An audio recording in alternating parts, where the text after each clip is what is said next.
I miss watching him play. I know everyone in Philadelphia misses him, New Orleans, I'm sure. Offenses outside of those two teams do not miss facing him. 13 years. 13 years of NFL experience as a safety, 2-time Super Bowl champion, 3-time Pro Bowler, and the author of a new book, What Winners Won't Tell You. Malcolm, what do I need to know? And congratulations. Thank you. I mean, this is a lot to know in this book. Not only do I go through my 13 years, my career and kind of go through the ups and downs, but I really intertwine it with the lessons and key moments just in my life, in my childhood, my personal life. I kind of unveil, a lot of the things that I compartmentalized or hid from the public, in some of the most, public times of my life when I had the limelight, when my team was doing the best. I was struggling a little bit behind closed doors, but really persevered through it. And I take the time to really highlight all the people who've made impacts in my life, who I drew inspiration from. And it's really, truly, me trying to contextualize all that I've been through in this last 13 years. It's a really true passion project. By the way, there's these amazing, I've never seen these photos, these inserts. I'm actually going on a flight today, so I'll be able to take this with me. My producer, Marissa, dug into this, and it's available, by the way, everybody, October 3rd. So you can get your hands on it and get your pre-orders in now. And one of those people that she's noticed stuck out right away as far as shaping you, as far as being somebody who can help you get through adversity, knowing how to be, is your relationship with your mom. Yeah, my mom is a warrior. She's a breast cancer survivor, and one of the people who, just always been, my number one supporter. Obviously, she's my mom, but even when it comes to shaping who I am in the community, she's planted the vision for, what that could be. She helped me start the Malcolm Jenkins Foundation. We did that over a decade ago and have expanded it over 4 states. We do work in Ohio, New Jersey, Pennsylvania, Louisiana, and that's all really, she's the boots on the ground. And obviously been my biggest fan. And when she was going through her deal, I had to show up for her the same way she showed up for me. And her example has allowed me to kind of spread that across the world, really.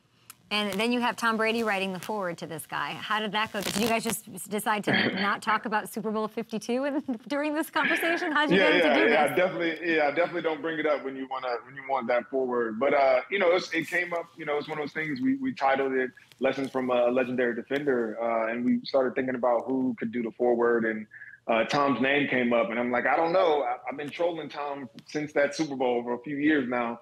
But I shot him a text, and he obliged, and it definitely, was the cherry on top for, the story of my career. Well, I can't wait to read it. I know a lot of adversity, and like you said, a lot of things that and you've been very candid during your 13-year career, but it's stuff that we maybe haven't heard, and I can't wait to get into it. I do want to talk a little football, can't we? Oh, yeah, let's do it. Let's do it. Let's start with Philly. Your Birds, they're off to a hot start, 3-0. Yeah. Things are looking pretty good. But they are, like you're saying, even when things are going well, there might be some bad things that people don't talk. The safety department, my friend, Budda Baker's name, he's been floating around since the summer about this connection to Philly. Do you think Howie is giving Arizona a call? Should they? I don't think so. Not right now. I think they're doing well. And it's one of those things where you start to see some lack or you really need a need. They don't have the established names that I think everybody's been used to, but they're playing well, and especially on defense. So if I'm Howie, I'm not going to rock the boat too much. I'm obviously you're going to keep your eyes open. That's his job. But right now, I think they're good. Blankenship and those guys are doing well. Deshaun Jackson was on my show this week, and he had just texted Howie, and I think he's trying to find his way back. Yeah, I mean, hey, to each his own. I know he can still run. That's half the battle. But no, I won't be the one. I'm not texting Howie to get You're back. Not. I'm secure in the seat. Yeah, I'm good. Yeah, people like to leave the window open and like to leave. You feel good. You left at the right time. It was open last year. I was still open. Hey, okay, end of the year, give me a call. And that actually almost came to fruition, but it didn't. So once the Eagles Super Bowl was done, so was that window for me. What do you make of the Philly offense? I know you're a defensive legend, but I think they're great. But these Philly fans are saying, I don't know. I don't know if they're that great. But then they've got Sam Howell this week, that whatever. Do you have any issues with the offense or things that need to be improved in your eyes with Philadelphia's offense?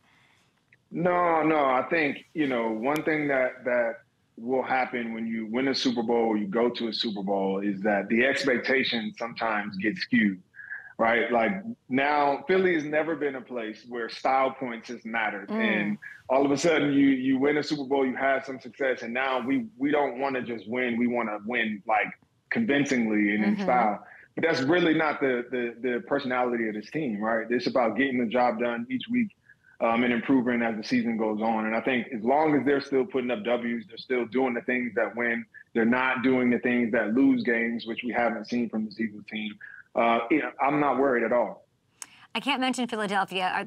My producer, Marissa, who was reading your amazing book, which, by the way, is available in a couple of days, October 3rd, guys, check it out.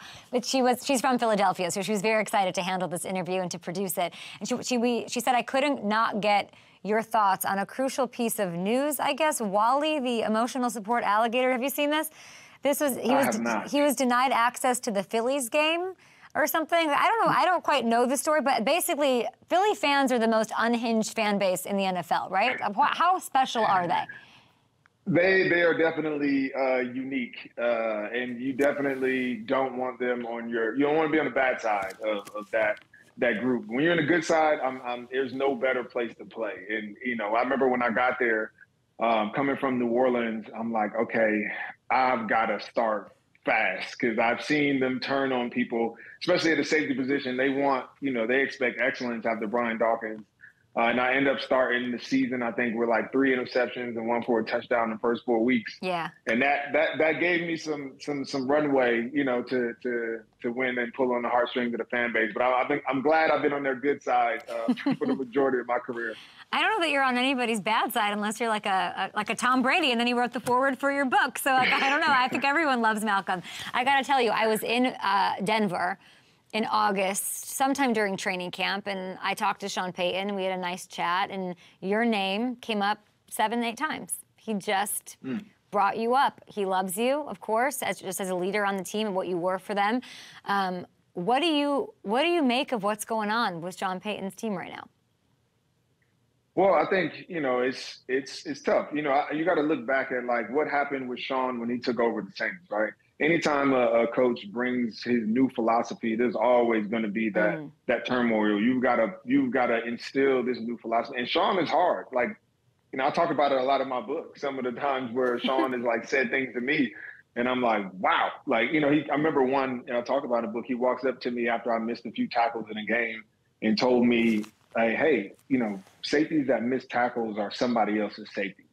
And this is, I'm a first-round draft pick. I'm feeling very secure. I didn't feel very secure in that moment, and so he demands a lot from his players. And I think the sooner the team buys into it, the better they'll be. But obviously, it's not going well. If somebody puts up 70 points on you, then nobody's secure or happy. But hopefully that team will come together. Then or they'll fracture, and we'll see what that looks like. But right now, it's definitely at one of those crucial points in the season. With your best guess, what has the week been like with Sean Payton for this defense?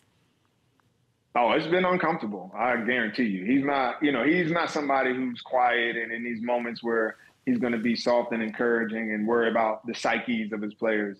It's like, no, he creates an environment in which, the men will stand up and those who are fragile will reveal themselves. And I think if we watch closely, we'll see what happens with this team. They'll either embrace that mentality or they'll fracture and it'll get worse.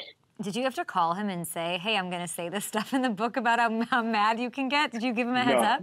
He doesn't know. No, he doesn't. He's going to read this for the first time like everybody else October 3rd. Wait, I love that. I love that. Lessons from a legendary defender, what winners won't tell you with Malcolm Jenkins. What's the maddest you've ever seen Sean Payton? The maddest I've ever seen Sean, or the one that just pops in my head, is I remember Reggie Bush fumbling a ball. It was one of those questionable things where he gets hit and they have to review if it's a fumble or not. And he gets up and immediately tells Sean to challenge it. And it looks like a fumble from where I stood, but he's telling Sean to challenge it. Sean challenges it, and of course it's overruled. It's a fumble. Sean walked through everybody, found Reggie on the bush, and said some words to him that I can't repeat on this spot. Yeah, on this probably not.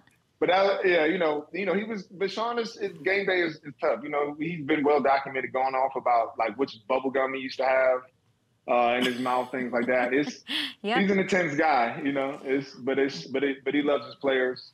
He loves the game. I enjoy playing for him. I thought you were going to say, we looked it up. I said, Malcolm, because 70 points is just crazy. Like, that's just crazy. And I said, let's look up the worst game that the Saints ever had. Oh, please no. But I'm going to bring it up because it was 2012. Do you remember this? The Saints gave up 52 to the Giants, but who hurt themselves early in the game? You left the game and the defense fell apart. But I bet he was big mad. No, time out. I couldn't even do it because 2012 was the bounty year, right? So Sean wasn't even there. And we were the worst defense in NFL history that year. So Shit, I can't even save myself here. we got that wrong. Saints. Alvin Kamara. What do you make of the Saints? It's the Saints against the. That's a beautiful. We got Marshawn Lattimore. We get Mike Evans. That's always fun for fans. Mm-hmm. We love that. You've been part of those before. Who do you think's winning the battle this time? Alvin Kamara, by the way, back. We don't know if it's Jameis. We don't know if it's Derek Carr. We don't know yet. Yeah. I think, obviously the quarterback situation is a huge question mark, if Carr's going to be ready or not. But I love that matchup. That team, those two, are built, for each other, especially that Saints defense was literally orchestrated to match up against Tampa Bay. I love watching Marshawn and Mike go at it. That's one of my favorite wide receiver DB rivalries in this game. So I'm looking forward to that one. Yeah, I can't wait to see who gets the best of who. It's always fun. Now, I can't wait. First of all, congratulations on being inducted into. And I'm not a college gal, and I'm not like I don't pay attention as much as everybody else does. But that's you're in the Ohio State Hall of Fame. Every former Buckeye I talked to, so loyal to their school. So congratulations to you for that. We wanted to have some little fun before we let you go. You were part of some really incredible, passionate football organizations. The Eagles, the Saints, like I just mentioned, and Ohio State. So let's play a little Power Jenkins, okay? Not Power Rankins, Power Jenkins. I'm going to give you a topic, and you tell me which place gets the #1 spot, okay? Just who's the best with the following things. Where's the best place to have a drink at? A cocktail, a little nosh? Is it the bars near Ohio State, South Philly, or Bourbon Street? South Philly. Okay, South Philly vibes. We love that. Yeah. Let's talk just city life, ambiance. You walk in and you say, this is the place. Is it Ohio Stadium, the Link, or the Superdome? That is tough. I would say the Superdome. The Superdome, yeah, that's crazy in there. Now, what team had the best teammates? Like, just your favorite, if you had to pick. Your college days, your Bird days, or your Saints days? So there's a difference here. In the Saints, I was being raised by the majority of the guys. So I was the youngin'. Whereas in the Eagles, I was kind of like, everyone was under me. These were my guys that I was raising. So I think, one of my favorite rooms of all time, I was actually thinking about this the other day, was either the Super Bowl defensive back group my rookie year when I was youngin', or it was the Super Bowl defensive back group with the Eagles with Roddy McLeod and Jalen Mills, all of those guys. We were like really, really tight. Those were two of the units I've been most close with, still friends with to this day. So I can't really toss it up, but those two teams, two teams had some good relationships. I love that. Last one. This one's tough. Which place has the best fans? Ohio State, Philly, New Orleans. I'm going to have to go with Philly on this one. I'm an East Coast guy. I love the demeanor that they have. I love the disposition that they have for everything. It fueled me as a player. I told somebody recently, like when my first game as an Eagle, our offense went 3 and out the very first drive, and they started booing, and it was the best feeling ever. Like I was like, yes, this is gonna be home for me. I'm gonna get right along with these people. Oh my gosh, I was there a couple of weeks ago when they had the Vikings in town, and they put me on the big screen to do something, and they wanted me to talk in the microphone, and I said, I'm not doing it. I don't want to get booed. I go, I'll wave, but I'm not talking. I'm not that stupid.